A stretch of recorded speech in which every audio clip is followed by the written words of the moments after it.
Assalamualaikum warahmatullahi wabarakatuh. Selamat pagi, selamat berbahagia. Kalian nampaknya ceria, terus semangat. Sebab kalilah calon-calon guru masa depan, pengganti kami untuk bisa melayani anak-anak tanpa harus membedakan, tanpa diskriminasi.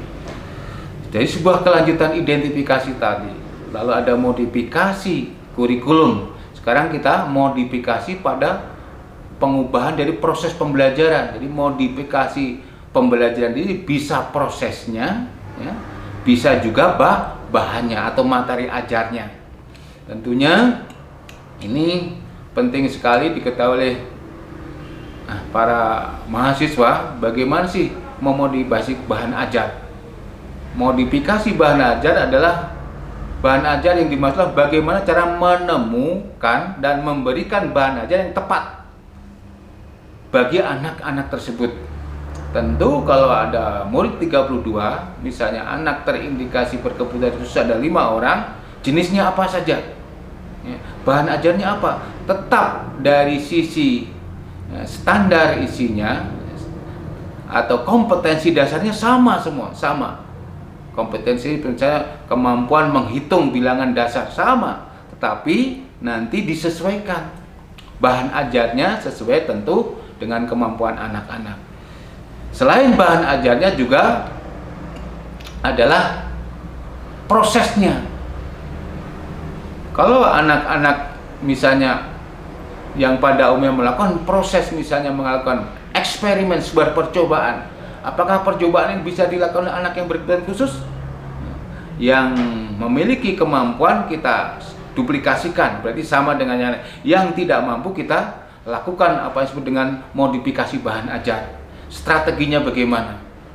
Hingga betul-betul 32 anak dengan 5 anak yang mengalami kebutuhan bisa bersama-sama belajar, saling membantu, saling menyayangi satu sama lain.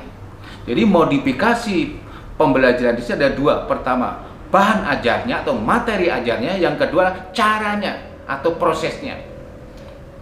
Kita apalagi dengan regulasi standar proses, yaitu Permendikbud nomor 22 tahun 2000 tentang proses, bahwa proses pembelajaran itu ada disebut dengan, ada yang disebut diawali dengan kegiatan awal, kegiatan inti, kegiatan akhir. Nah, anak-anak ini di dalam kegiatan inti maka perlu ada pembedaan-pembedaan. Ini nanti dipetakan di dalam silabus.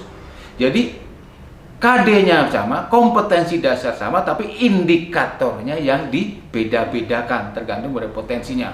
Sehingga nanti itu guru tidak disulitkan, RPP tetap satu, kompetensi dasar, hanya indikatornya berbeda-beda. Dari indikator itulah dikembangkan bagaimana bahan ajarnya atau materi ajarnya, bagaimana proses pembelajarannya. Apakah nanti dengan individu, apakah berkelompok, ada kelompok kecil, ada kelompok besar, sehingga betul-betul anak nyaman. Bahkan anak-anak yang berkemampuan pada umumnya bisa membantu kepada teman-temannya yang mengalami hambatan tadi. Jadi di sini pentingnya guru memahami kurikulum secara keseluruhan. Dari kurikulum tersebut kita lihat kompetensi dasarnya, lalu dari indikator kita ubah, dari situ kita menentukan materinya apa, prosesnya bagaimana. Apakah ini perlu di luar kelas, apa kalau di dalam kelas, ini perlu diperhatikan oleh guru. Jangan sampai nanti ada semacam pengabaian dari kita. Bagi guru, apapun anak kita, apakah itu tunanetra atau katakanlah hambatan penglihatan atau kemampuan inteleknya rendah, tidak ada masalah. Mereka adalah manusia. Kita harus kembangkan dengan cara-cara pengubahan atau penyederhanaan materi sesuai dengan potensi anak, baik dari sisi proses pembelajarannya maupun bahan ajarnya. Inilah yang perlu kita garis bawahi bagi kita semua, para guru. Sebab nanti kalian ditugaskan di daerah atau di kota atau di perkampungan, pasti dalam satu komunitas ada saja anak-anak yang mengalami kesulitan. Dengan layanan disesuaikan dengan potensi, maka kita sekali lagi tidak melakukan kesalahan pembelajaran. Kesalahan lain disebut dengan malpraktek. Kalau malpraktek dokter, satu orang sakit mindset, dikasih obat pusing, korbannya 1 orang. Tetapi kalau guru melakukan malpraktek proses pembelajaran, bahan pelajaran, maka yang akan rusak mindsetnya adalah 1 kelas, 32 anak. Kalau salah, oleh sebab itu hati-hati kita di dalam memberi ayahan anak. Jadikanlah anak kita adalah orang tua kedua, sehingga betul-betul dia nyaman mengikuti proses pembelajaran di sekolah. Demikian, mudah-mudahan kalian tetap semangat, terus belajar dan belajar untuk memahami tentang apa itu anak. Sekian, terima kasih. Assalamualaikum warahmatullahi wabarakatuh.